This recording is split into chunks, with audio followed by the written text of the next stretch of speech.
जो अब तक हम लोगों ने पढ़ा है उसको नारीवाद को दो भागों में, दो दृष्टिकोण से देखा है, एक आंदोलन के दृष्टिकोण से और एक दर्शन के दृष्टिकोण से।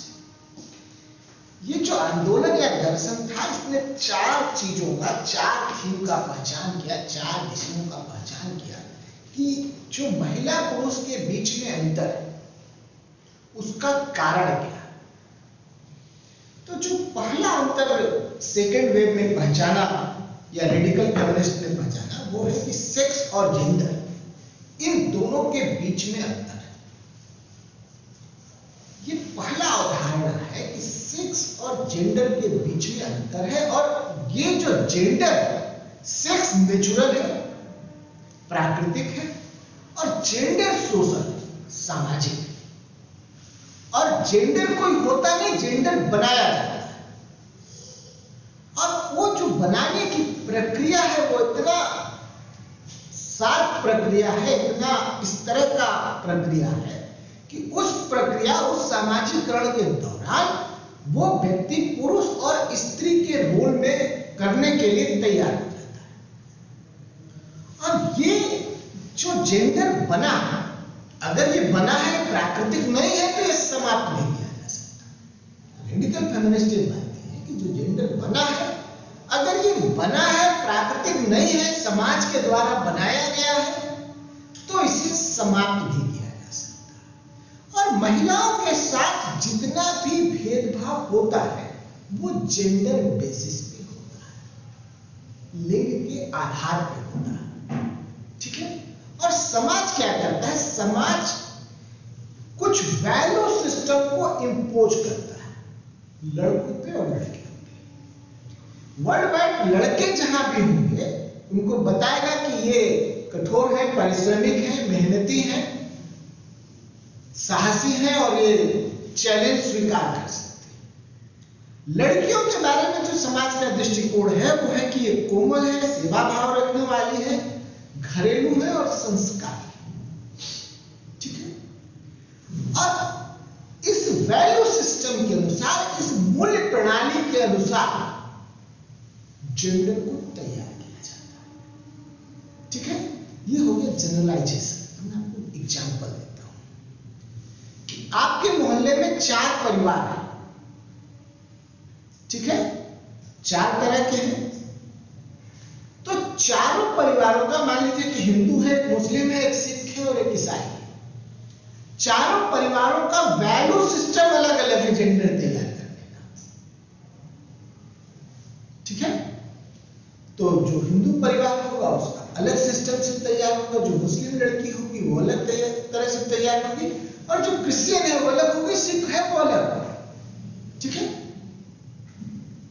और उनके मूल्य प्रणाली में ये अपने आप बनेंगे सब लड़के, बनेंगे सब लड़के, ये यूनिवर्सल है।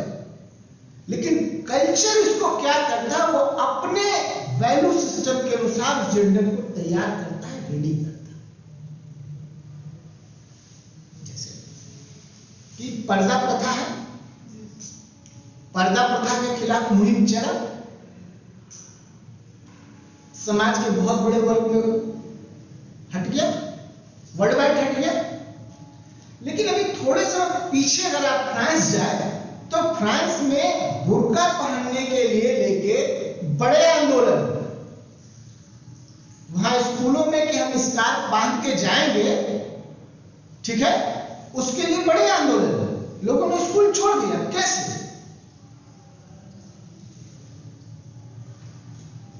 क्यों छोड़ा?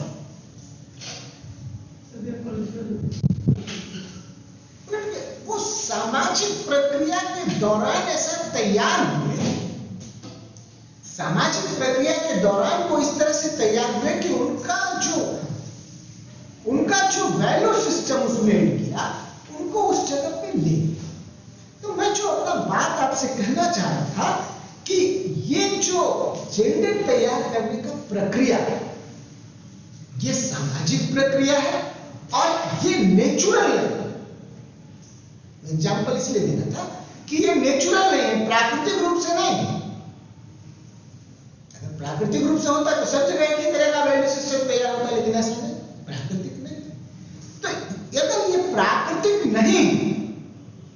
सामाजिकरण के प्रक्रिया के दौरान जेंडर डेवलप किया जाए, महिला और पुरुष के रोल को जेंडर के प्रक्रिया के द्वारा बताया जाता है, डिफाइन किया जा रहा है। तो अगर उस सामाजिकरण के प्रक्रिया को उलट दिया जाए, उसे समाप्त कर दिया जाए, तो क्या होगा? तब पितृसत्तात्मक जो समाज है, मेल डोमिनेटेड जो सोसाइटी है, उस सोसाइटी का वैल्यू सिस्टम प्रभावित होगा और महिलाएं जो है वो कृत्रिम जो जेंडर है उससे वो मुक्त हो सकती है। ठीक समझा? अब जो दूसरा जो जेंडर का प्रक्रिया है, इसको लेके आप जब वेस्टर्न फिलॉसफी में जाएंगे, आप में से कोई पॉलिटिकल साइंस का कभी स्टूडेंट रहा है या सोशियोलॉजी का? पॉलिटिकल थॉट का जो प्रक्रिया है, राजनीतिक चिंतन का जो प्रक्रिया है, वो शुरू होता है प्लेटो से। प्लेटो और अरस्तु से। इनका पूरे यूरोप के राजनीतिक प्रणाली पे व्यापक प्रभाव, और प्लेटो और अरस्तु दोनों का दृष्टिकोण महिलाओं के प्रति बहुत संकुचित था। प्लेटो और अरस्तु दोनों का दृष्टिकोण महिलाओं के प्रति बहुत संकुचित था। प्लेटो एक यूटोपिया का आदर्श दार्शनिक राज्य का कल्पना करता है और कहता है कि जितना जो पुरुष है, जो समाज का वर्ग है, वो बुद्धि के आधार पे, आईक्यू के आधार पे उसका डिवीजन करता है। जो श्रेष्ठ बुद्धि के लोग हैं उनको अलग करिए और श्रेष्ठ बुद्धि की महिलाओं को अलग करिए, और उनसे जो संतान होगा वो दार्शनिक होगा, वो राज्य है। तो महिलाओं का जो रोल है उसने सीमित कर दिया सिर्फ संतान उत्पत्ति। महिलाएं राज्य करेंगी ऐसा नहीं। अरस्तु उससे थोड़ा आगे निकल के उनके शिष्य थे, और अरस्तु ने माना कि महिलाएं जो है वो अज्ञानी होती, महिलाएं जो है अज्ञानी होती हैं, और शासन करना ज्ञानवान लोगों का काम है। तो जब यह ज्ञानी है तो इनको शासन करने का कोई काम इनके पास होना ही नहीं चाहिए। अब इसका जो सबसे बड़ा प्रभाव पड़ा पूरा यूरोपियन राजनीतिक चिंतन में कि महिलाएं राजनीतिक और सामाजिक संस्थाओं से बाहर। ठीक है, अगर आप अरस्तु का पॉलिटिक्स पढ़ेंगे, हमें पढ़े बहुत साल हो गया, ठीक है, तो आप जब उसे पढ़ेंगे तो आप देखेंगे कि वो सत्ता का, राज्य का, सत्ता के परिवर्तन का बहुत अच्छा वर्णन करता है। लेकिन जो ही वो स्त्री पुरुष के संबंध के बारे में आता है, स्त्री पुरुष पे आता है, तो वो स्त्रियों को पूरे सार्वजनिक क्षेत्र से बाहर कर देता है और मानता है कि ये इनका काम नहीं। और इसके विभाजन का पूरा प्रभाव क्या पड़ता है? यूरोप पे पड़ता है, पूरे यूरोप के राजनीतिक प्रणाली पे पड़ता है। फिर वहीं से वो एशिया के प्रणाली में भी आता है। तो पहला जो थीम फेमिनिस्ट ने समझा वो ये समझा, और जो सबसे बड़ी उनकी उपलब्धि है वो यही है कि सेक्स और जेंडर जो है दो अलग अलग है। सेक्स नेचुरल है और जेंडर जो है ये सामाजिक प्रक्रिया पर, सामाजिकरण की प्रक्रिया के दौरान ये तैयार किया जाता है। ठीक है, सामाजिकरण की प्रक्रिया का मैंने आपको उदाहरण दिया था। सामाजिकरण की जो प्रक्रिया होती है, किसी भी समाज में जो समाज बनाने का प्रक्रिया, जिससे समाज बनता, उस पूरे प्रक्रिया को आप कह सकते हैं कि सामाजिक। वो आप घर से भी बनाते हैं, खेल के मैदान से बनाते हैं, स्कूल से बनाते हैं, वो हर जगह व्यक्ति का सामाजिकरण होता है। समझा पा रहे हैं कि घर में भी होता है, स्कूल में भी होता है, दोस्तों के बीच में भी होता है, और वो होते होते व्यक्ति एक समाज में अपना रोल प्ले करने के लिए तैयार हो जाता है। जेंडर के साथ भी यही होता है। ठीक है, जेंडर के तैयारी के प्रक्रिया में भी ये सामाजिकरण पूरा रोल निभाता है। घर में आप बहुत बार देखेंगे कि अगर आपको खिलौना लाना हो बच्चे के लिए, लड़के के लिए और लड़की के लिए, हो सकता है लड़के के लिए आप ट्रक लेके आए, बस लेके आए, गन लेके आए, लेकिन लड़की के लिए गन लेके आप नहीं गए। लड़की के लिए आप घर लेके नहीं, लड़की के लिए आप किचन सेट लाएंगे, डॉक्टरी का सेट लाएंगे। अगर बहुत आपका दिमाग फ्री माइंड है तो आप मेडिकल का किट खरीद के लाएंगे, डॉल लाएंगे, हाउस लाएंगे, यही तो लाएंगे। अब ये जो जेंडर निर्माण की प्रक्रिया है, उस प्रक्रिया में मार्केट भी शामिल है। समझा पा रहा हूं आपको? कैसे मार्केट शामिल है? वो उन चीजों का उत्पादन कर रहा है जिससे कि वो जेंडर बना रहे। ठीक है? आपने सारे लोगों ने परफ्यूम का प्रचार देखा है, ठीक है? अब देखिए कि अब परफ्यूम कोई लगाए, उससे किसी को प्रभाव पड़ता है कि नहीं मुझे नहीं मालूम, हमें तो उससे बहुत एलर्जी है। ठीक, तो अब परफ्यूम के प्रचार में अगर लड़की शामिल, या बाइक का प्रचार आता है लड़की शामिल, लड़का बाइक लेके आता है और लड़की इंप्रेस हो जाती है। ठीक, तो किस तरह से मार्केट जेंडर बना, समझा पर? तो ये वो सामाजिकरण का एक प्रक्रिया, और वो प्रक्रिया पूरे समाज में सतत पूरे समय चलता रहता है। और उसी से जो स्त्री और पुरुष है, जो जैविकीय संरचना है, वो एक रोल के लिए तैयार हो जाता है, एक डिवीजन ऑफ लेबर के लिए तैयार हो जाता है। और इसमें जितने भी फिलोसफर, जितने भी प्राचीन दार्शनिक हैं, उन दार्शनिकों का भी बड़ा योगदान है। उन दार्शनिकों का भी बहुत बड़ा योगदान है, क्योंकि महिला को वो सब्जेक्ट ही नहीं मानते थे पब्लिक स्पेस में, कि महिला पब्लिक क्षेत्र में, सार्वजनिक क्षेत्र में काम कर सकती है, इसके लिए वो स्पेस ही नहीं बनती। और अगर यूरोप को आप डीपली पढ़ेंगे, तब तक महिलाओं को वहां श्रम रोजगार के लिए उस तरह से तैयार नहीं हो पाए, जब तक प्रथम द्वितीय विश्व युद्ध के दौरान श्रम के लिए महिलाओं की आवश्यकता नहीं। ठीक, तो पहला थीम इनका ये था। दूसरा जो है प्रकृति और संस्कृति, दूसरे थीम पे जो ये काम करते हैं वो है प्रकृति और संस्कृति।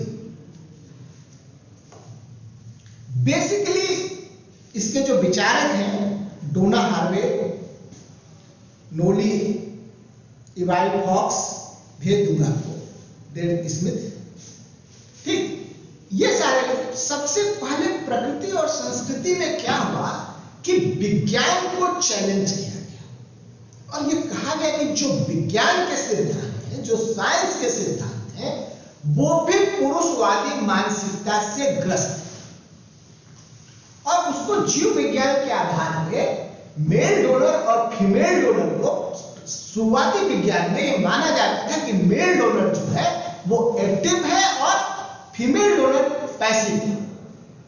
लेकिन बाद में विज्ञान के खोज से साबित हुआ कि दोनों एक्टिव रोल प्ले करते हैं, दोनों का रोल एक्टिव। तो इसको लेके कि जो विज्ञान ने ये धारणा बना रखा था कि मेल एक्टिव है और फीमेल पैसिव है, इस धारणा को ये चुनौती देती है सेकेंड सेक्स। सिमोन द बुआ है, और ये कहती है कि अगर फीमेल डोनर का शारीरिक संरचना उसे एक्टिवली सपोर्ट ना करे तो मेल डोनर कुछ कर नहीं सकता। ठीक है, अब उनका कहना है कि ये जो सांस्कृतिक सोच है, ये विज्ञान ने जो एक्टिव और पैसिव का एक सांस्कृतिक मानसिकता या सांस्कृतिक वैल्यू सिस्टम स्टैब्लिश किया, सोच डेवलप किया, विचार डेवलप किया, उस विचार ने क्या किया कि महिलाओं को पुरुषों के अधीन कर दिया। ठीक है, उस सोच ने महिलाओं को पुरुषों के अधीन कर दिया, और उससे क्या हुआ कि जैसे ही महिला पुरुषों के अधीन आए तो उसका एक्सप्लॉइटेशन प्रारंभ हो गया, उसका शोषण प्रारंभ। और ये स्वाभाविक है कि अगर कोई किसी के अधीनता में आ जाएगा तो उसका शोषण प्रारंभ हो जाएगा। और इसी विचार से क्या हुआ कि जो महिला और पुरुष के बीच में शारीरिक अंतर था, ठीक है, इस शारीरिक अंतर को लेके संस्कृति ने ऐसा वातावरण बनाया, कल्चर ने ऐसा वातावरण बनाया वर्ल्ड वाइड कि महिला के ऊपर पुरुष को शासन करने का अधिकार दे दिया। ठीक है, आप कोई भी ऐसा व्यवस्था बता सकते हैं जिसमें पुरुष जो है महिला शासन करती है?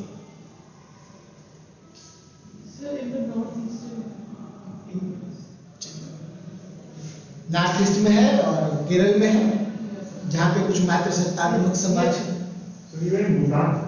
भूटान में नहीं, फीमेल हमेशा से डोमिनेट होती है। मैं पढ़ा रहा हूं, आप इससे कंफ्यूज मत होइए, मैं पढ़ा रहा हूं, जब क्रिटिसिज्म पे आएंगे तब बात करेंगे। ठीक है,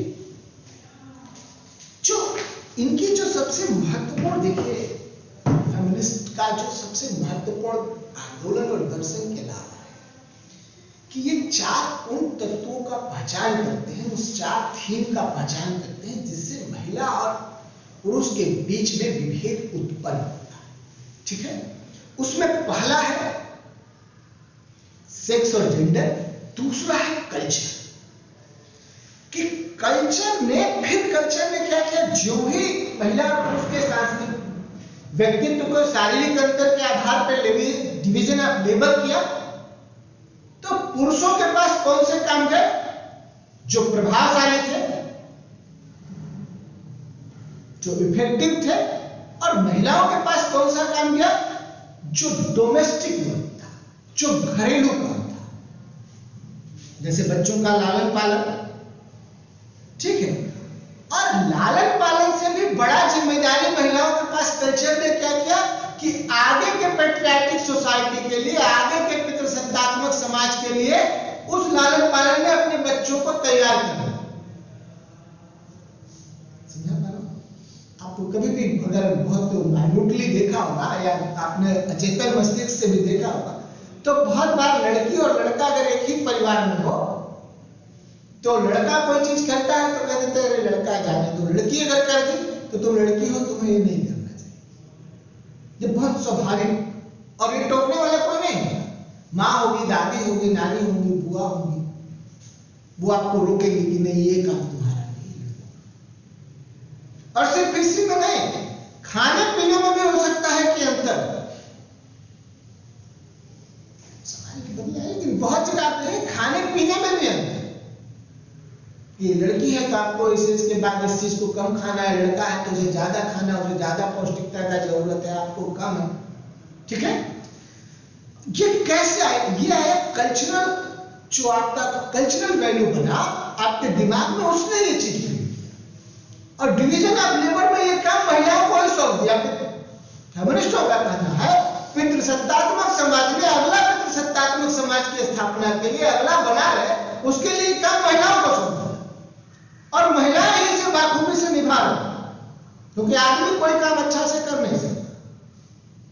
ये फैक्ट है, अगर कभी आप अपना एनालिसिस करिएगा तो एक आदमी को तैयार होकर काम करने जाने तक अगर महिला का रोल न हो, वो स्कूलिंग से लेके और उसके लास्ट टाइम तक तो कर ही नहीं सकता। पुरुष बहुत नाजुक प्रवृत्ति का चीज है।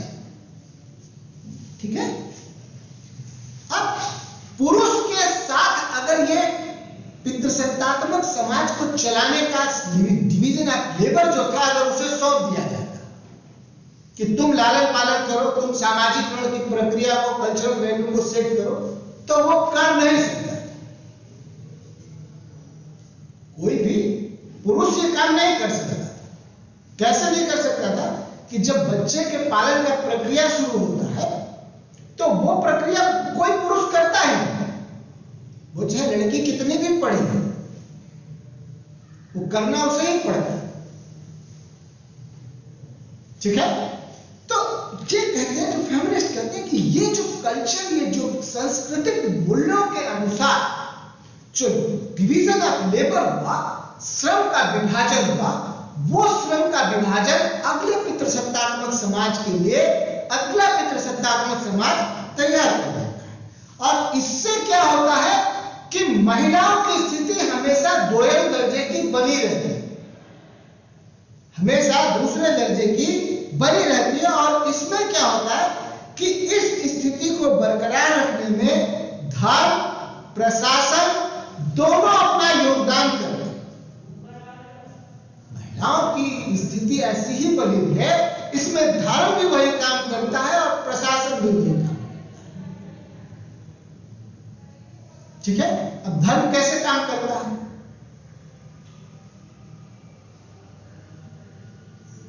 कोई एग्जाम्पल बता सकते हैं?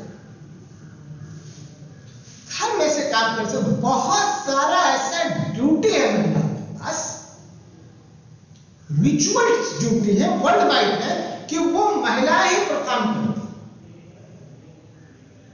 ठीक है, और मेल के पास क्या है कि उसे पब्लिक स्पेस में काम करना है, सार्वजनिक क्षेत्र में काम करना है, तो वो उन चुनौतियों के अनुसार उस धर्म का, उस सांस्कृतिक वैल्यू का क्या करता है? इंटरप्रिटेशन करता है। ठीक है, जैसे कि एग्जाम्पल देता हूं, अश्वस्थामा मरो नरो व कुंजु, कहां का प्रकरण है? ध्यान है, महाभारत में द्रोणाचार्य का वध होना था, अश्वस्थामा नामक हाथी मारा गया, कृष्ण ने कहा अश्वस्थामा मरो नरो व कुंजु, और जब तक कुंजरो कहे तब तक सन बच गया, द्रोणाचार्य अपना सरेंडर कर।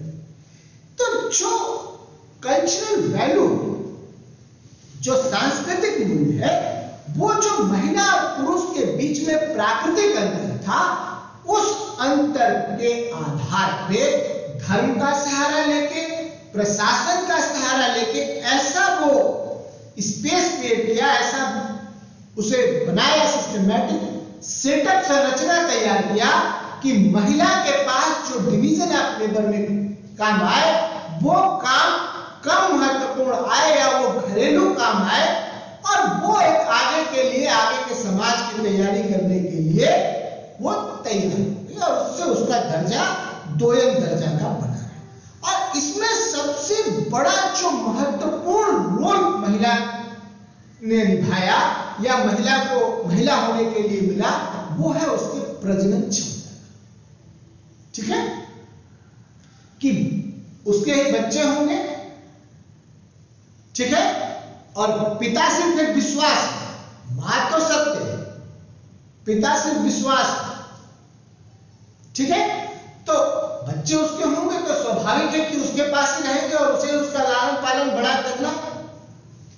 तो ये जो जेंडर संस्कृति है, इस जेंडर संस्कृति ने एक ऐसा वातावरण बनाया कि पितृसत्तात्मक समाज कंटिन्यू करता जा रहा है। और नारीवादी दृष्टिकोण का है कि ये जो जेंडर संस्कृतिवाद है, ठीक है, इस सांस्कृतिकवाद में परिवर्तन लाया जाए और इसको ऐसा बनाया जाए जिसमें महिला और पुरुष के बीच में समानता स्थापित हो। महिला और पुरुष के बीच में समानता स्थापित। अब इसका एक समानता स्थापित करने का जो वैल्यू तैयार हुआ, वो लड़कियों को लड़का बनाने की प्रक्रिया की ओर बढ़ी। कोई भी फेमिनिस्ट ये डिमांड नहीं करती कि लड़की को आप लड़का बना दीजिए। जैसे आप कभी सुनेंगे कि मेरी बेटी है, मेरे बेटे के तरह है। ठीक है, लड़कियों ने लड़कों वाले काम किए। तो कल्चर क्या कह रहा है? या झांसी वाली रानी की खूब लड़ी मर्दानी थी, क्यों था ऐसा?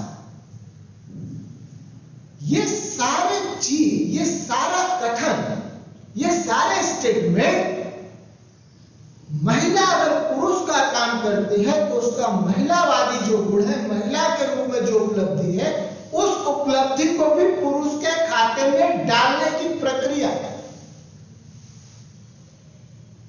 ठीक है, तो ऐसे समानता का बात नहीं करता फेमिनिज्म।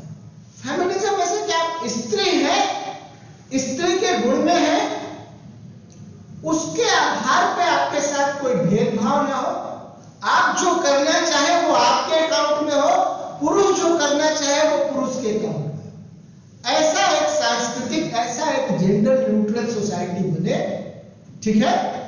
जब ऐसा जेंडर न्यूट्रल सोसाइटी बनेगा तब महिला और पुरुष के बीच में समानता स्थापित होगी, ठीक है।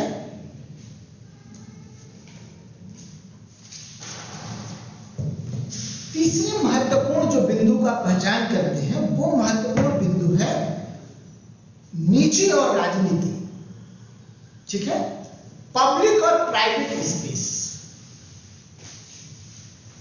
और ये उनका दूसरा सबसे महत्वपूर्ण पहचान का क्षेत्र था, ठीक है। पहले इस पे आपसे कि जो उदारवादी विचारधारा के लोग थे वो ये कहते थे कि जो व्यक्ति है और जो निजी है, पब्लिक नहीं प्राइवेट है, उसमें राज्य को कम से कम हस्तक्षेप करना चाहिए, ठीक है। उसमें राज्य का हस्तक्षेप न्यूनतम होना चाहिए। राज्य का हस्तक्षेप कहां होना चाहिए? सार्वजनिक क्षेत्र में, निजी क्षेत्र में नहीं होना चाहिए। मैं जो आपसे इसके पहले डिस्कस कर रहा था वो यही तो डिस्कस कर रहा था कि जेंडर कल्चर ने आपको सारा जो प्राइवेट स्पेस था वो स्पेस दे रखा है कि आपको वहां काम करना है, घर में, परिवार में, बच्चों में, ठीक है, वहां आपको काम करना है। और एक धारा करें कि राज्य को उसमें बिल्कुल हस्तक्षेप नहीं करना, वो निजी है और उस निजी में आपको बिल्कुल हस्तक्षेप नहीं करना, ठीक है। मतलब राज्य नामक संगठन जिसका गठन इसलिए हुआ कि कहीं पे भी अन्याय होगा तो वो हस्तक्षेप करेगा। इसी के गारंटी के आधार पर राज्य बना, अगर आप सोशल कॉन्ट्रैक्ट थ्योरी में बिलीव करते हैं। अब जो महिला और पुरुष के श्रम विभाजन में जो निजी स्पेस था, जहां महिला का सबसे ज्यादा उत्पीड़न हो रहा था, जहां पे वो सबसे ज्यादा अन्याय की स्थिति में थी, शोषित थी, उस क्षेत्र से राज्य को बाहर कर दिया कि राज्य वहां पे हस्तक्षेप नहीं करेगा। तो क्या होगा कि कल जो मैंने आपको उदाहरण दिया था कि आपने पत्नी की पिटाई की, वो आपका घरेलू मामला है और उसमें राज्य और समाज हस्तक्षेप नहीं करेगा। समझा पा रहा हूं? जैसे आप सभी लोगों ने सुना होगा कि अगर हस्बैंड वाइफ में लड़ाई हो रहा हो तो ज्यादातर लोग कहते हैं कि वो हस्बैंड वाइफ का लड़ाई है, इससे हमको अलग करना, इसमें हमें हस्तक्षेप नहीं करना, ये उनका निजी मामला है, ठीक है। अब इस निजी में राज्य के हस्तक्षेप को जैसे ही उदारवादियों ने बाहर किया तो वैसे ही क्या हुआ कि परिवार के अंदर जितना भी समस्या था, जितना भी उत्पीड़न और शोषण था, उस शोषण के खिलाफ, उस शोषण को कानून ने, राज्य ने अनदेखी कर दी। अनदेखी का परिणाम क्या हुआ कि पुरुष का वर्चस्व स्वाभाविक तौर पे स्थापित हो गया। तो जो फेमिनिस्ट फिलोसोफर हुए, फेमिनिस्ट दार्शनिक हुए, उन्होंने कहा नहीं, जो पहला वेव आया तो उन्होंने कहा कि हमको मतदान का अधिकार दे दीजिए, समानता का अधिकार दे दीजिए, शिक्षा का अधिकार दे दीजिए, हमारा काम हो जाए। जब वो मिला तो पता चला कि नहीं हुआ। तो उन्होंने पहचान किया कि नहीं, पब्लिक जो राज्य है उसको निजी स्पेस में भी हस्तक्षेप करने की जरूरत। अगर शिक्षा का अधिकार दे दिया जाए और परिवार आपको पढ़ाने के लिए तैयार ना हो, ठीक है, और इस आधार पर राज्य परिवार के अंदर हस्तक्षेप ना करे कि ये निजी स्पेस है, इनका निजी राय है, हमारा हस्तक्षेप करने का कोई मतलब नहीं है, हमारे पास राइट नहीं है, तब क्या होगा उस अधिकार का? ठीक है, जैसे दहेज का कानून है, राज्य ने पास कर दिया। अब ये हो कि हर शादी में पुलिस वाला जाएगा, तस्दीक करेगा, एफिडेविट लेगा कि दहेज लिए कि नहीं करता।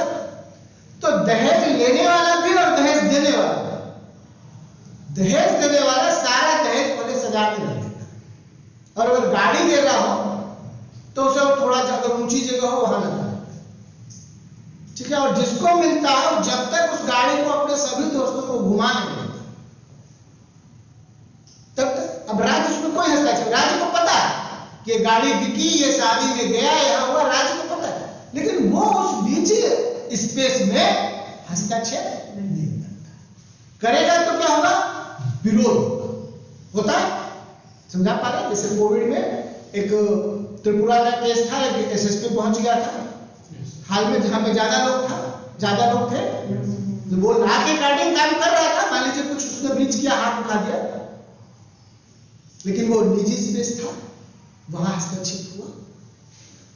तो जो एक घर है वो कहता है कि नहीं, घर परिवार रिश्ते हमारे जो है वो निजी, और इसमें किसी का हस्तक्षेप हमको बर्दाश्त नहीं, कोई भी व्यक्ति इसमें हस्तक्षेप नहीं।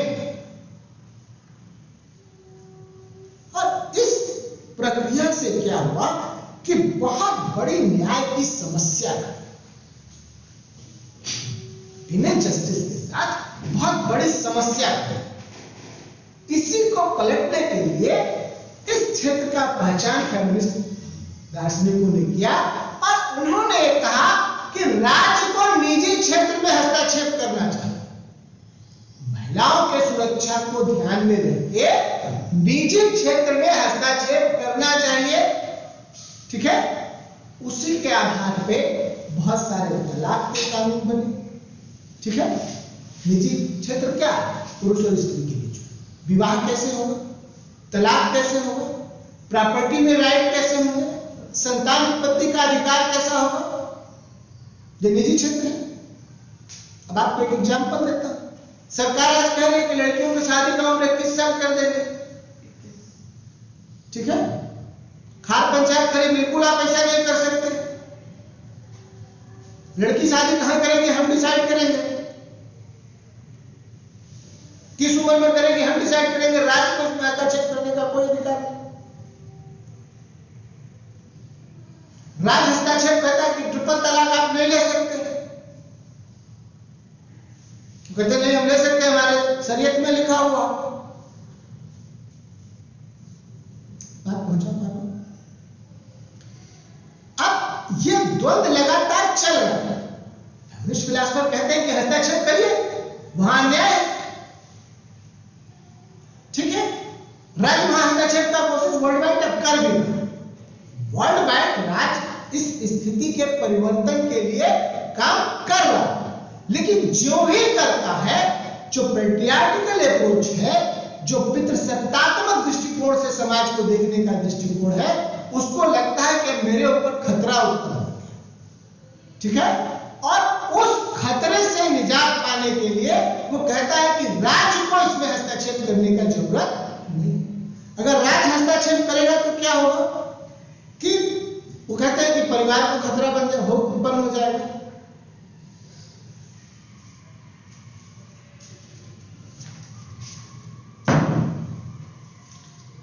परिवार को खतरा उत्पन्न हो जाएगा, समाज को खतरा उत्पन्न हो जाएगा। जैसे दूसरा उदाहरण देता हूं आपको कि महिलाओं को, बेटियों को पिता के संपत्ति में अधिकार दिया है कि पिता का जो संपत्ति है उसमें बेटियों का अधिकार है। जो तर्क आया वो तर्क क्या है, राज्य ने हस्तक्षेप किया, राइट दे दिया। कितनी बेटियां हैं, ठीक है, जो अपने भाई के ऊपर और पिता के ऊपर मुकदमा करके उस राइट को इंक्लूड कराएंगे, एक्सक्लूड कराएंगे। क्यों? क्योंकि उनका जो सामाजिकरण हुआ वो ऐसा हुआ नहीं कि वो अपना अधिकार मांग सके। कुछ मांगेंगे भी, आप 100% ही मत मांगेंगे कि 100% जो सामाजिकरण का प्रक्रिया है वो सफल है। 100% तो ईश्वर भी सफल नहीं है। मानव समाज बनाए और उन्होंने वैल्यू सिस्टम सेट किया, जब उसके अनुसार नहीं चल रहा तो राज्य और कानून का भी कोई 100% चीजें हो जाए, ऐसा नहीं। फिर एक विचारक आए और उन्होंने कहा कि पर्सनल इज इंटरनेशनल, कि जो पर्सनल स्पेस है वो इंटरनेशनल स्पेस तो पूरे दुनिया में लागू है, यूनिवर्सल है। और इज्जतदार महिला और ईमानदार महिला का जो छवि है वो क्या करता है, परिवार के अंदर जो फैमिली है उसके अंदर जेंडर रोल डिसाइड करता है। ठीक है, कि बहुत ईमानदार महिला है, इज्जतदार महिला है, ठीक है, तो इसका मतलब क्या हुआ कि उसमें कोई भी अन्याय अत्याचार हो रहा वो उसको सहन ले।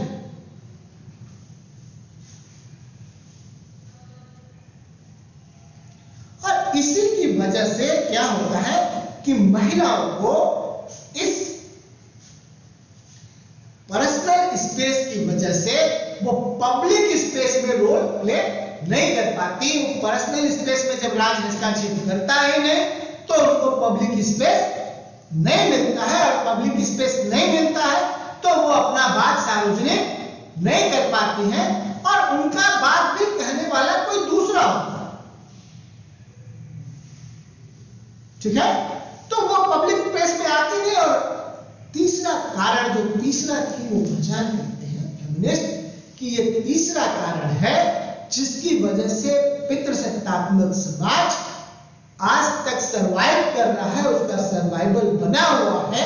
और इस पब्लिक स्पेस में महिलाओं को जब तक भागीदारी नहीं दिया जाएगा और उनके प्राइवेट स्पेस में राज्य के द्वारा हस्तक्षेप करके उसको जो अन्याय है उस अन्याय को दूर नहीं किया जाएगा, तब तक महिलाओं के साथ न्याय नहीं हो सकता। जब ऐसा किया जाएगा तभी समाज पितृसत्तात्मक समाज में परिवर्तन होके जेंडर न्यूट्रल समाज बन सकेगा, ऐसा फेमिनिस्टों का मानना है।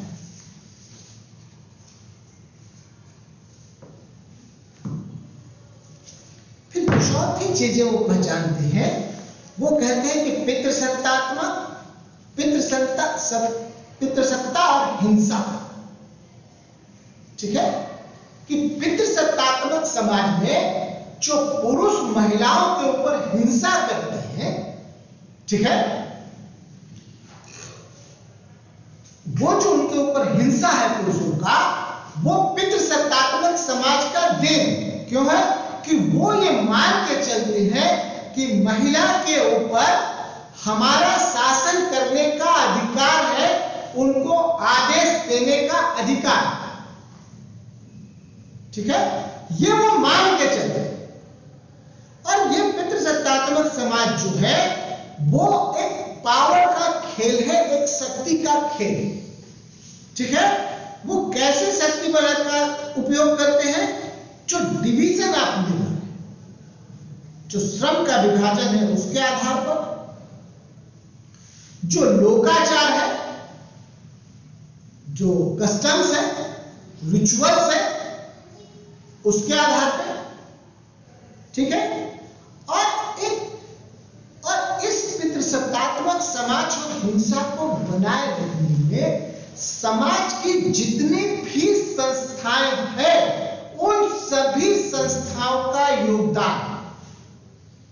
ठीक है, जब फर्स्ट वेव ऑफ फेमिनिज्म हुआ तो यूरोप में बहुत सारे लड़कियों के लिए स्कूल खुले। वो स्कूल लड़कियों के लिए अलग और लड़कों के लिए अलग हुए। ठीक है, मतलब कोई लाइफ पूरा कोएड, जीवन आपका कोएड है, किसी को अकेले नहीं रहना। ठीक है, किसी को भी अकेले नहीं रहना। अगर कोई ऋषि मुनि नहीं है तो उसे अकेले नहीं रहना, लाइफ कोएड है। लेकिन ये किसने कहा कि लड़की अलग पढ़ेगी और लड़का अलग पढ़ेगा? लड़कियों का पाठ्यक्रम अलग होगा और लड़कों का पाठ्यक्रम अलग होगा। ठीक है, तो वो उसमें जो शिक्षा संस्थाएं थी, राज्य था, उन सभी ने यह भूमिका निभाई, लड़की को लड़की बनाने में, लड़के को लड़का बनाने में। उसी तरह से फैशन, डिजाइन, ठीक है, वो सारी चीजों ने रोल प्ले किया, उन विचारों को महत्व दिया, उस वैल्यू सिस्टम को अडॉप्ट किया, जिससे कि जो पितृसत्तात्मक समाज है वो समाज बना और उसके हिंसा को जस्टिफाई किया। मुझे ध्यान नहीं मैं कौन सा मूवी देख रहा था, जब कभी टीवी पे सैटरडे संडे मूवी आता था, तब हो सकता है आप में से कुछ लोग रहे भी ना हो, 89-90 की बात है। मूवी आ रहा था, उस मूवी में क्या था कि एक जो व्यक्ति नौकरी करता था, जो सीन मुझे याद है आपके लिए, वो नौकरी करके आता है अपने ऑफिस से, और उसके पत्नी जो है वो टैची वटैची रखती है और वो सूच पहना हुआ रहता है। फिर उससे कहता है कि ये मेरा सूच कौन उतारेगा, तुम्हारा पिता। ठीक है, लड़की सूच उतारती चली जाती, फिर उसके साथ कुछ कुछ गलत होता रहता है, फिर वो लड़की चली जाती है। उस लड़की की एक दोस्त पढ़ी लिखी होती है, फिर वो आती है उसके घर, फिर वो रिवर्स डायलॉग आता है उसका, जब सूच उतारने के लिए कहता है उससे, उस लड़की से तो उतारो जो भी मतलब डायलॉग, और फिर उसे पुरानी याद आने लगती है कि वो अच्छी थी। और मूवी पुराने वाले को अच्छे सेटअप में ला रही थी, दिखा रही थी कि अगर पढ़ी लिखी आ गई और आपसे ऐसा कहा तो आपको लगेगा ये बेकार है, वही वाला अच्छा। समझा पा रहे? तो जो सिनेमा ने रोल प्ले किया, जो मूवी आपके सामने रोल प्ले करता है, वो रोल क्या प्ले कर रहा है? वो प्ले कर रहा है जो आपके कल्चरल सेटअप में, जो आपके वैल्यू सेटअप में, जो पितृत्मक मूल्य संरचना है उसमें सेट है। भले ही आप उसके साथ हिंसा कर रहे हैं, और वो हिंसा आप क्यों कर रहे हैं? क्योंकि पितृसत्तात्मक समाज का यह मानना है कि पुरुष जो है वो ही एक्सटर्नल रोल प्ले करेगा, वही जो है जैसे परंपरागत रूप से राजा होते थे, वैसे ही स्त्री पे पुरुष जो है परंपरागत रूप से शासन करे।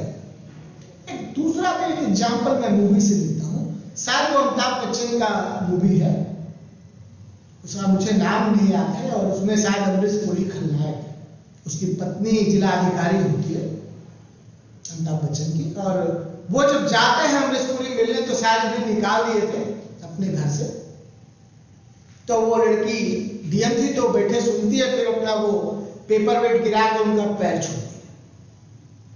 फिर जब बाहर निकलते हैं, ये सीन था उसमें, जब वो बाहर निकलते हैं तो जो मुनीम रहता है वो कहता है बहू जी बहुत अच्छी थी, कुर्सी पर कलेक्टर का भी वोट कर लिया और पैर छू के बहू का भी धरने पाया। मूवी एस्टैब्लिश क्या करना चाहता है?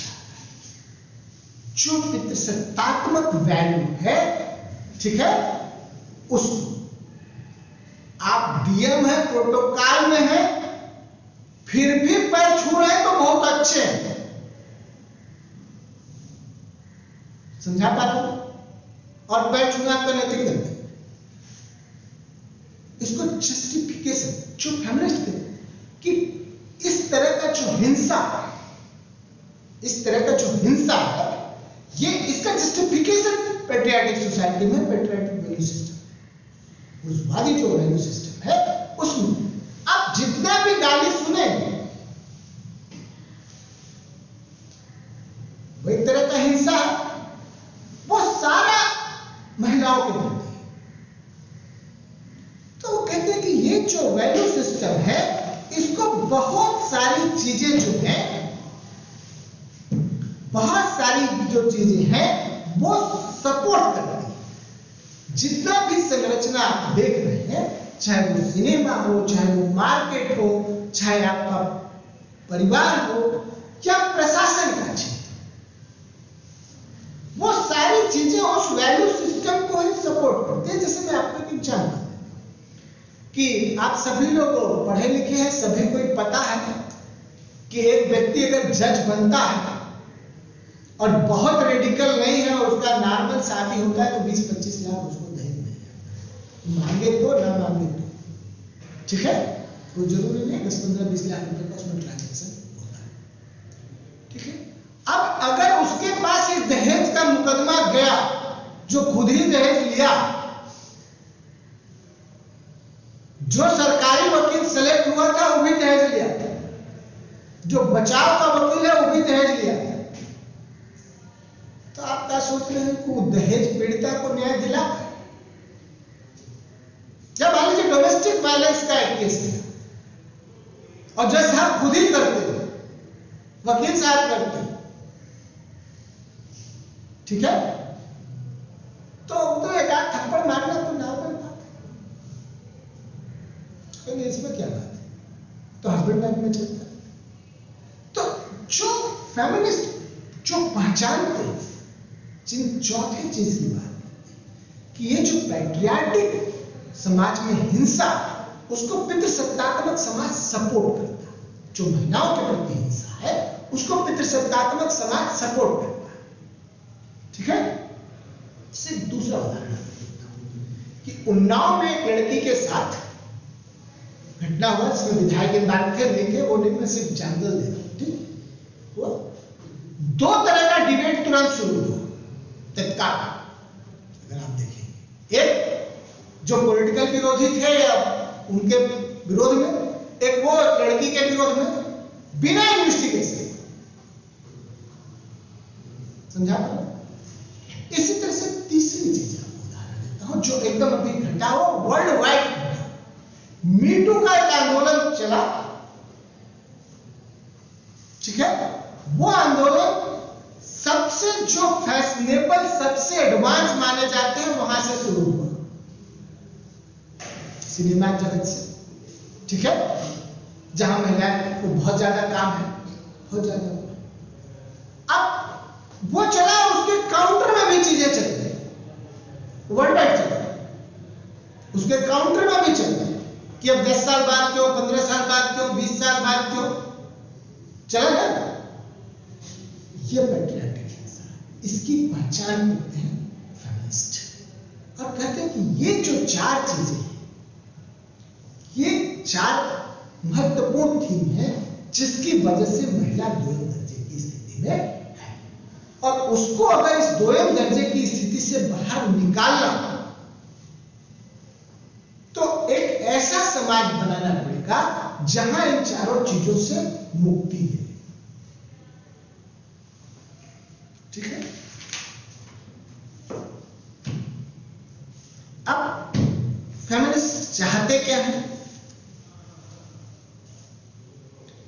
तो ये चाहते हैं कि कला एवं साहित्य के क्षेत्र में स्त्री को शरीर और मनोविज्ञान, जो स्त्री का शरीर है और उसका जो मनोविज्ञान है, उसकी जो भावनाएं, उसको समझ के स्त्री के शरीर, उसका मनोविज्ञान, उसकी भावना को समझ के स्त्री केंद्रित थीम पे उसका जो सरोकार है, महिला का जो सरोकार है, उस तरह का कला और साहित्य का संरचना, ठीक है। समझा पा रहे हैं कि फेमिनिस्ट चाहते हैं कि स्त्री का जो शरीर है, उनका मनोविज्ञान है, उनकी आवश्यकता है, उनकी संवेदना है, उनके जो सरोकार है, उस सरोकार के आधार पे कला और साहित्य का सृजन, उससे क्या होगा, कला और साहित्य का सृजन होगा, तो उससे अगली पीढ़ी का सामाजिकरण होगा। समझा पा रहे हैं? तो जो महिलाओं के प्रति अतीत में हुआ है उससे कुछ बेहतर हो। मान लीजिए कि कला के क्षेत्र में हर जगह अश्लील चित्र लगे हुए हैं, तो एक महिला को उस रास्ते से गुजरना कितना कठिन है। आप सभी लोगों ने ट्रेन में सफर किया और बाथरूम में आप जाइए तो बहुत सारे, कितना भी अच्छा ट्रेन हो उसमें बहुत सारे कमेंट लिखे हुए, आप चाहे ना चाहे आपका नजर पड़ता हो, ठीक है।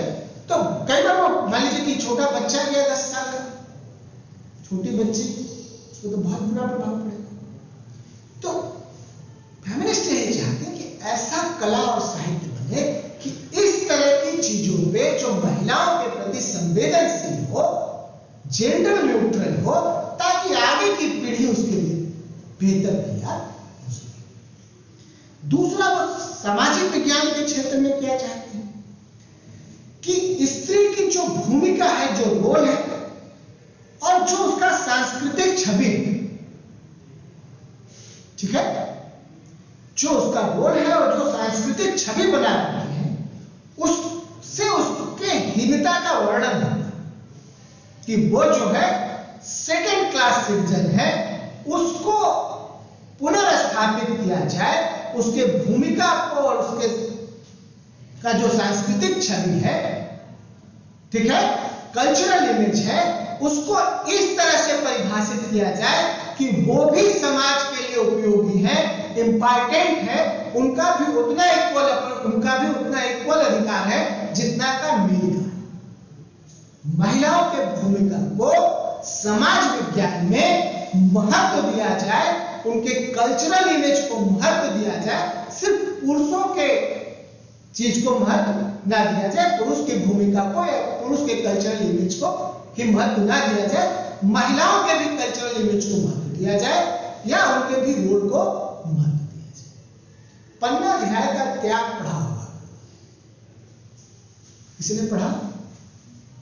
हिंदी में था, अब हो सकता है आप लोग जब पढ़ने गए हो हाई स्कूल में तो खत्म हो गया हो, या आपने कभी अनसुईया पढ़ा होगा, सावित्री पढ़ा होगा, सत्य सावित्री, ठीक है। तो जब बाद में जब क्रिटिसिज्म करूंगा तो बताऊंगा मैं क्यों है। तीसरा, ये पॉलिटिकल क्षेत्र में क्या चाहते हैं, फेमिनिस्ट पॉलिटिकल क्षेत्र में चाहते हैं। फेमिनिस्ट पॉलिटिकल क्षेत्र में ये चाहते हैं, राजनीति के क्षेत्र में, कि स्त्रियों के प्रति जो अन्याय और विरोध है उसको समाप्त किया जाए, ठीक है। और उसको समाप्त कौन कर सकता है? राज्य कर सकता है, कि स्त्रियों के प्रति जो अन्याय है उसको समाप्त किया जाए और उनको उन्नति का अवसर दिया जाए, उनको तरक्की करने का अपॉर्चुनिटी दिया जाए, ताकि वो अपना विकास कर सके। और नारी सशक्तिकरण के उपायों पे विचार किया जाए, विमेन एम्पावरमेंट के ऊपर विचार किया जाए कि महिलाओं को कैसे सशक्त बनाया जाए। इनका 3 डिमांड है, ये 3 चीजें चाहती हैं। कला के क्षेत्र में कि महिला सेंट्रिक हो, ठीक है, महिलाओं को संवेदना को समझे, उनके मनोभाव को समझे, उसके अनुसार चीजों को, ठीक है।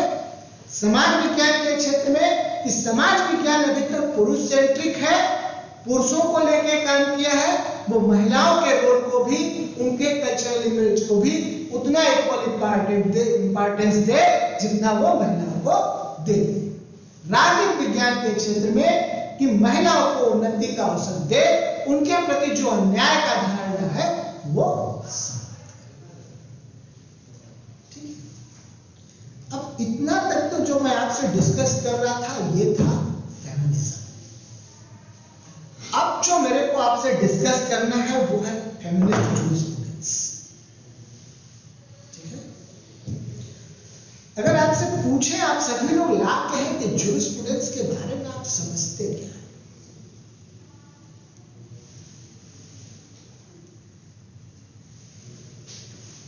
If you talk about jurisprudence, it is the basic criteria where the law has evolved, the basic era where the law was evolved. Because today we have settled laws, but what is the concept behind those laws and how those laws actually developed, and what were the philosophies and what were the school of thoughts?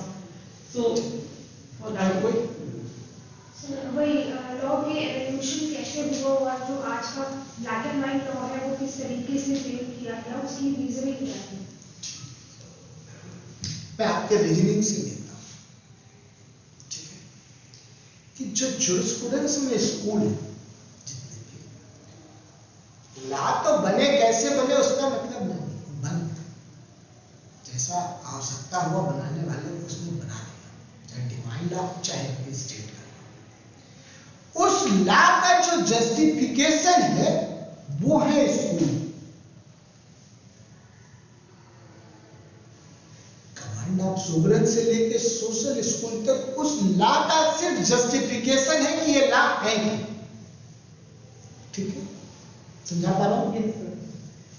जब हाथ law Rousseau थे तो social contract का कि समाज में बहुत था, अस्थिर था, उस सेना से निकला था, उसे लॉ ऑर्डर से पता था, उसने बनाया कमांड ऑफ सोवरेन, क्योंकि तब राजा था, राजा का आज्ञा माना जाता, नेचुरल लॉ था, वो चर्च और राज्य का संघर्ष चल रहा था, उसमें डेवलप हुआ। हिस्टोरिकल स्कूल थे, वो इतिहास वाले थे, वो इतिहास के आधार पे देखे, उसी तरह से यथार्थवादी थे, उसी तरह मार्क्सवादी। बाकी स्कूल में और फेमिनिस्ट और मार्क्सिज्म में क्या अंतर है? मार्क्सवादी स्कूल कि बाकी जो स्कूल है वो लॉ को जस्टिफाइड करते हैं कि ये कानून क्यों है, कैसे है और कैसा होना चाहिए इसके बारे में। मार्क्सिज्म और फेमिनिज्म कहते हैं कि कानून ही गलत है, जितने भी कानून है मार्क्स कहता है ये टूल ऑफ एक्सप्लॉइटेशन है, ये कानून जो है शोषण करने का यंत्र है, पूंजीपतियों का हित का साधन है।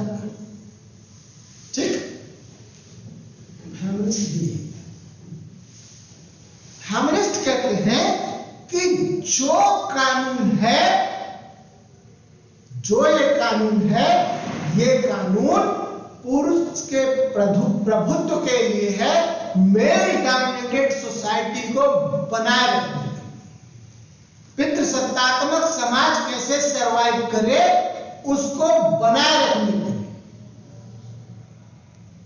और ये सारे जो कानून है ये पुरुषों का पुरुषों के लिए बनाया गया है और इसमें सुधार।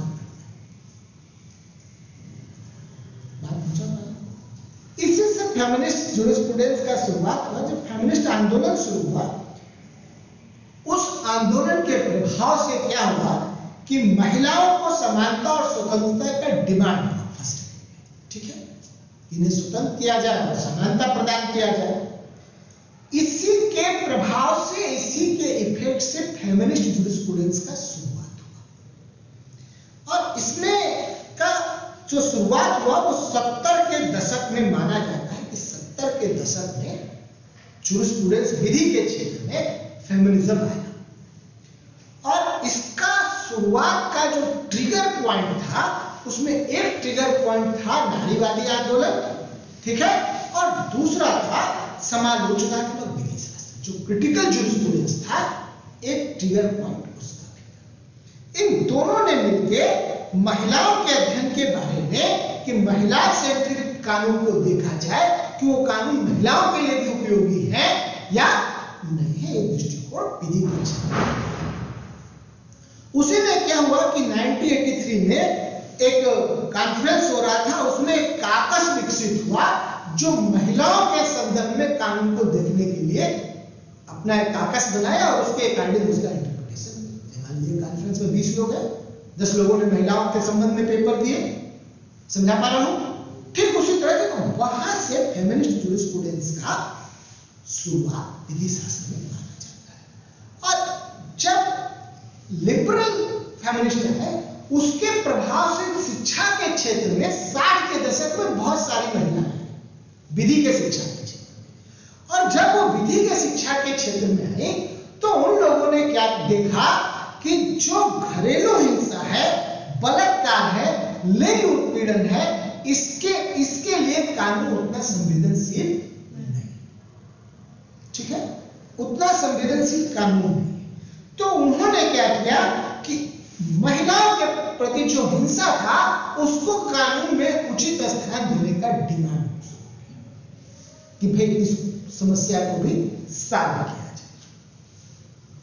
और उसी दौरान 60 और 70 के दशक के बीच बहुत सारे महिलावादी साहित्य दुनिया में आए।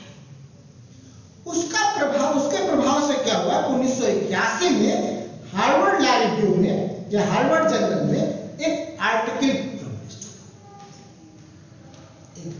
छपा। उस आर्टिकल का नाम था टुवर्ड्स अ फेमिनिस्ट जूरिस्प्रूडेंस।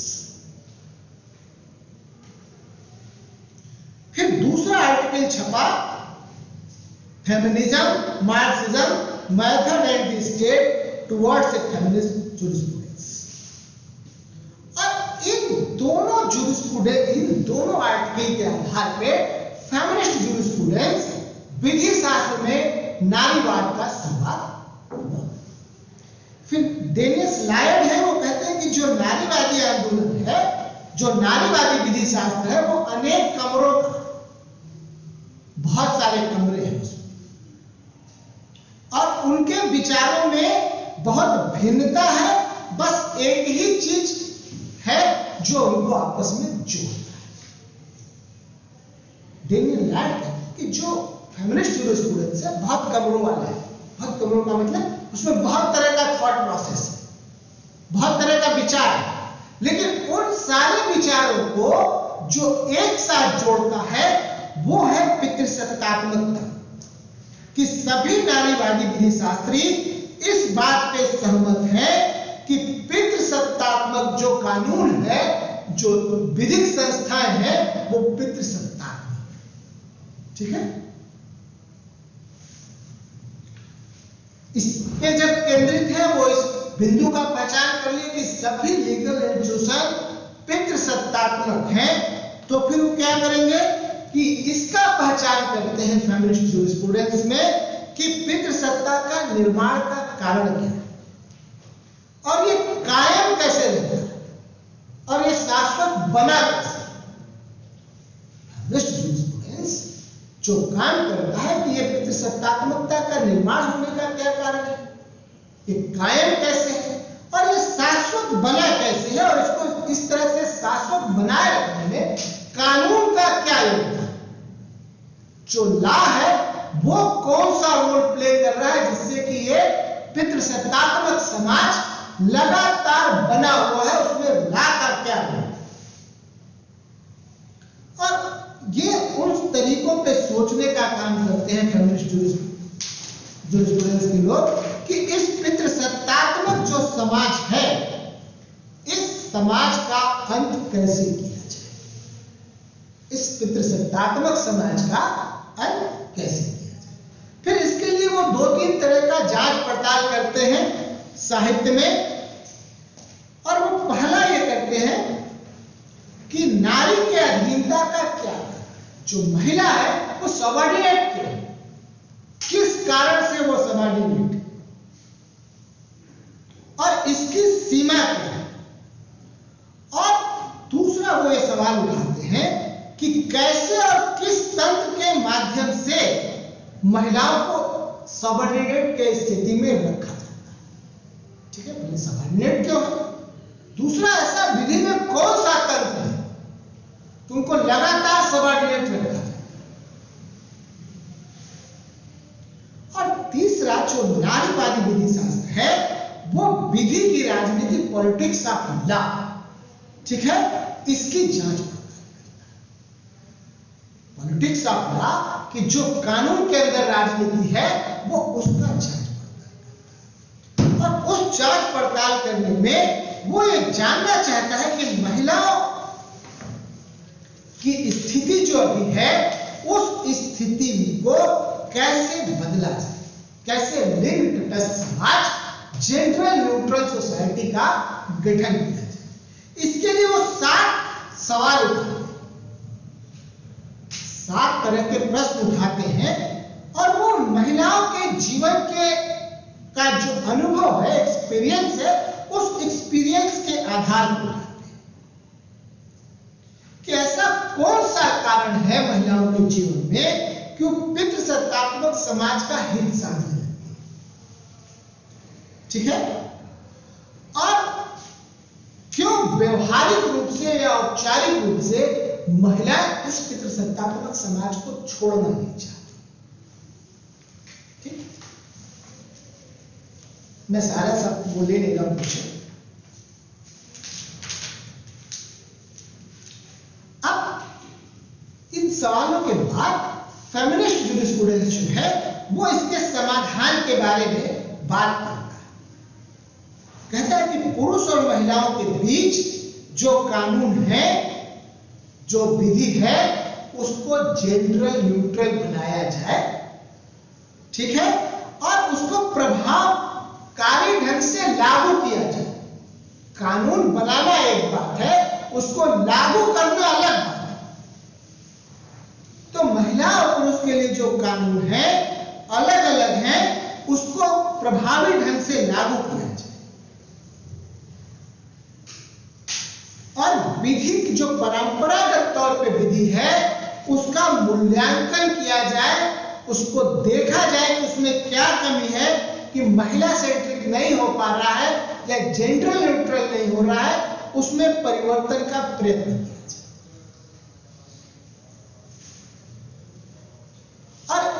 बात का स्टडी किया जाए, रिसर्च किया जाए कि कानून का ऐसा कौन सा सूक्ष्म संरचना है जो पितृसत्तात्मक समाज को बनाए रखने के लिए जिम्मेदार है। और इन सब का क्या किया जाए, सैद्धांतिकरण किया जाए। इन सारी चीजों का सैद्धांतिक, जब आप रिसर्च करेंगे तो सिद्धांत डेवलप करेंगे, सैद्धांतिकरण किया जाए ताकि जेंडर न्यूट्रल सोसाइटी बन सके। अब इन सब चीजों को विचार करते करते जो नारीवादी विधि शासन है वो 4 चीजों की पहचान करता है। जैसे उन्होंने किया वैसे उन्होंने भी किया। पहला 4 मॉडल बताते हैं। पहला मॉडल ये कहते हैं, वो कहते हैं लिबरल मॉडल। लिबरल मॉडल जो है वो इस बात पर जोर देता है कि महिलाओं पे जो नस्ल और यौन और लिंग का हिंसा है, महिलाओं के ऊपर जो नस्ल के आधार पे, लिंग के आधार पे और यौन हिंसा है, इसको रोकने के लिए कानून में सुधार किया जाए। ठीक है, लगातार जो उदारवादी मॉडल का पहचान करते हैं फेमिनिस्ट विधि शास्त्र में, वो कहते हैं कि आप ऐसा विकसित करिए कानून कि महिला के साथ न नस्ल के आधार पे, न लिंग के आधार पे, न यौन हिंसा हो। एक ऐसा आपको कानून बनाना। और ये समानता का बात, जो लिबरल मॉडल है वो कहता है कि महिलाओं के साथ सभी क्षेत्र में समानता स्थापित की जाए। ठीक है। फिर दूसरा मॉडल है, उसको यौन अंतर मॉडल है, सेक्स डिफरेंस मॉडल। वो ये कहता है कि महिलाओं के प्रति जो भेदभाव हो रहा है उसको छुपाया ना जाए।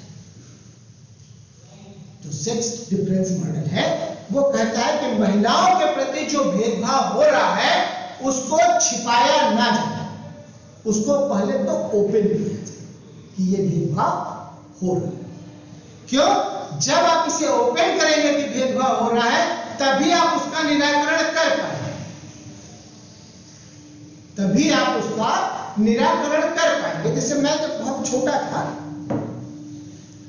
तो जिस टाउन में रहता था उस टाउन में बहुत बार मैंने बहुत सारे लोगों को देखा, बड़े परिवार थे, कि जो महिलाएं थी उस थाली में खाती थी जिसमें उनके पति खाते थे। जब खाया अगर वो छोड़ दिए तो उसी ने अपना खाना लिया और खा। और हम लोग जब छोटे थे तो बताया जाएगा किसी दूसरे के थाली में खाना नहीं खाना, वो झूठा होता। एक बार हमने सवाल पूछा, जिनसे पूछा हमारी दादी ने बोली थी, उन्होंने पहले 2 थप्पड़ मारा, बोला पति पत्नी में झूठा नहीं होता, नंबर 1। दूसरा, इसमें खाने से पति का आयु बढ़ता है, नंबर 2। ठीक है। अब मान लीजिए कि दादी खाती तो जो बहू आएगी वो अगर ना खाना चाह रही हो तो भी खाना पड़ेगा। और ये होगा सवाल 80-82 साल पढ़ता हूँ जब 5-6 में तभी का होगा, तब बहुत मुश्किल है इससे बच। तो जो ये सेक्स डिफरेंस मॉडल है वो इसी पे बात करता है कि जो महिलाओं के साथ भेदभाव हो रहा है उसको छुपाइए मत, उसको ओपन करिए। अगर आप छुपाएंगे तो उसका निराकरण नहीं हो सकता। ठीक है। फिर ये कहता है कि जब आप छुपाएंगे नहीं तो उन कारणों को पहचान पाएंगे जिन कारणों से भेदभाव हो रहा है। ठीक है। और जब आप उनको पहचानेंगे तब आप उनको उपचार प्रदान कर पाएंगे, तब आप उनको रेमेडी दे पाएंगे, उस भेदभाव से मुक्त करा पाएंगे। महिला और पुरुष के अंदर में हमेशा जो महिलाएं होती है वो अलाभकारी स्थिति में होती है, वो हमेशा ही अलाभकारी स्थिति में होती है। और जो ये मॉडल है वो कहता है कि महिला जो अलाभकारी स्थिति में है उसको उसके अलाभकारी स्थिति में होने की वजह से विधि उसको मुआवजा दे। ठीक है।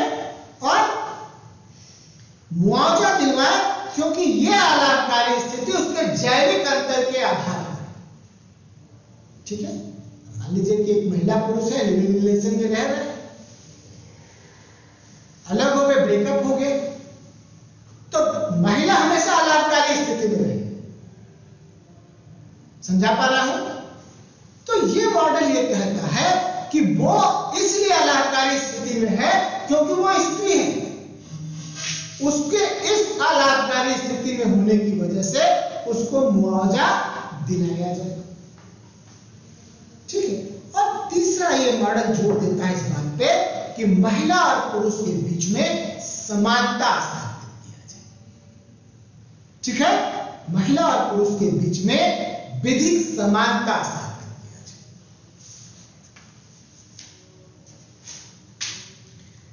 फिर तीसरा मॉडल है वो है प्रभुत्ववादी मॉडल, डोमिनेंट मॉडल। ये कहता है कि कानून ऐसा तंत्र उपस्थित करता है कि पुरुष जो है हमेशा डोमिनेंट होता है। कानून ऐसा तंत्र उपस्थित करता है कि हमेशा पुरुष जो है डोमिनेंट पोजीशन में होता है, और वो विधि के तंत्र के द्वारा होता है। कानूनी जो सिस्टम है, लीगल मैकेनिज्म है, उसकी वजह से। और इसी प्रभुत्व से स्त्रियों को मुक्त कराना। नारीवादी फेमिनिस्ट ये मानते हैं कि इसी पुरुष के डोमिनेंट पोजीशन से महिलाओं को मुक्त कराना, और करा के क्या करना है, महिला और पुरुष के बीच में जो शक्ति का असंतुलन है, पावर इम्बैलेंस है, उस पावर को बैलेंस में लाना, शक्ति संतुलन स्थापित करना। और इस शक्ति संतुलन को स्थापित करने के लिए जो कानून के द्वारा एक तंत्र के रूप में प्रभुत्व स्थापित किया जा रहा है, उसको समाप्त कराना। वैसे ये वाला जो मॉडल है, ये लिबरल और सेक्सुअल डिफरेंस मॉडल को वो करता है, मतलब क्रिटिसाइज करता है कि जो है ये जो मैन है उसको बेंचमार्क मानते हैं कि अगर पुरुष के बराबर, मतलब एक तरीके से वो स्टैंडर्ड है, जो मैन है वो स्टैंडर्ड है और वुमेन को उनके बराबर लाना है। ये जो मॉडल है ये इस बात का प्रचार करता है, मेल और फीमेल का नहीं प्रचार करता। ये मॉडल जो प्रचार करता है कि कानून एक ऐसा तंत्र है जो किसी को डोमिनेंट पोजीशन में पहुंचा सकता है। ठीक है, वो तो फेमिनिस्ट जूरिस्प्रूडेंस से मान के चल रहे हैं कि पुरुष और महिला अलग है, ठीक, लेकिन वो ये देख रहे हैं कि विधि जो है वो प्रभुता प्रदान करता है।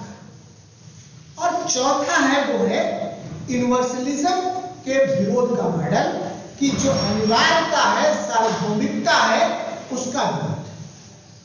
जो फेमिनिस्ट ये कहते हैं कि पूरे दुनिया भर की महिलाओं के बीच में एक ही तरह का एक्सप्लॉइटेशन है, एक ही तरह का शोषण है, और एक ही तरह का अगर समानता स्थापित कर दिया जाए तो वो प्रॉब्लम समाप्त हो जाएगा। ऐसा नहीं।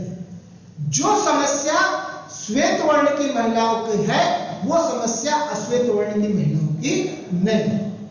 कुछ जो समलैंगिक है उनकी वो समस्या नहीं। तो अलग अलग ग्रुप का अलग अलग समस्या है, और उस ग्रुप के समस्या के अनुसार कानून बना के उसका समाधान किया जा सकता है। यह है फेमिनिस्ट। अब ये जो पूरा आइडिया है फेमिनिज्म का, वो महिला सेंट्रिक, ठीक है, विमेन सेंट्रिक है, कि महिला जो है वो केंद्र है और पुरुष उसका शोषण करते हैं। अगर आप इस विश्वविद्यालय में या किसी भी विश्वविद्यालय में किसी स्कूल कॉलेज मॉल में चले जाए तो आपको टीनेजर लड़के से लड़की से लेके और 20-25 साल के लड़के लड़की हाथ पकड़े ही घूमते मिले। ऐसा कौन सा कि जो हाथ पकड़ने के लिए बेचैन है वो एक समय पे जाके दूसरे के दुश्मन हो जाते? ऐसा कौन सा? ठीक है, तो जो पूरा फेमिनिस्ट आइडिया है, ये आइडिया जो हस्बैंड वाइफ का रिलेशन बहुत ज्यादा उसको बेस करता है, जो यूरोप का मॉडल है समाज का। चूंकि ये सारा चीज यूरोप में विकसित हुआ, वैसा ही स्थिति पूरे दुनिया में नहीं है। हर कल्चर में स्त्री और पुरुष का संबंध अलग अलग, ठीक है। फिर भी एक केंद्र का विषय है कि स्त्रियों की स्थिति पुरुषों की अपेक्षा हर जगह कमजोर। स्त्रियों की स्थिति पुरुषों की अपेक्षा हर जगह कमजोर, और उस कमजोरी का एक बहुत बड़ा कारण क्या है कि जो कल्चरल वैल्यू सिस्टम है पूरे दुनिया में, उस कल्चरल वैल्यू सिस्टम में महिलाओं को दोयम दर्जा का ही माना गया, ठीक है। और खासकर हस्बैंड वाइफ के रिलेशन, जो ही ये रोल चेंज होता है, जो ही ये रोल चेंज होता है तो स्थिति बदल जाती है। जैसे आप कहीं जाए और बड़ी महिला हो, आप उसे माता जी कहे तो उसका रिएक्शन बिल्कुल अलग है, ठीक है। वो क्योंकि माता कहने से आपको पिता की पत्नी का बोध नहीं है, एक सम्मानित शब्द है भारतीय वाक्य, समझा पा रहा हूं। तो ये कल्चरल डिफरेंस, और इस कल्चरल डिफरेंस को फेमिनिस्टों ने एक मॉडल विकसित किया, यूनिवर्सलिज्म का, जो मॉडर्निटी का मॉडल था कि यूनिवर्सल रूप से ऐसा होता है, तो पूरे दुनिया में यूनिवर्सल रूप से ऐसा नहीं होता, ठीक है।